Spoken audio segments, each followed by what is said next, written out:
This is the last block of this month, so it's block number 31, and I call it scrap rails. It's a great way to use up your scraps, especially your 2.5-inch strips that you have leftover scraps. And there's a lot of ways you can do this. There's only one unit or one patch, and it's cut 2.5 by 4.5 inches. And you're going to sew 2 of them together like this.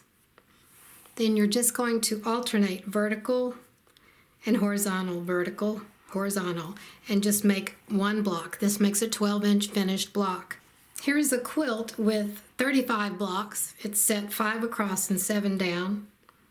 And just scraps is all you need. If you have a strip set, you've sewn together 2 strips, and you have some left over, just cut it. That 2 strips already sewn together, and just cut it 4.5 inches wide, and then just put it in your block. Here are my strips that I found, and I'm just going to pick up 2, sew them together in pairs. Then I'll press them and alternate them and make the block.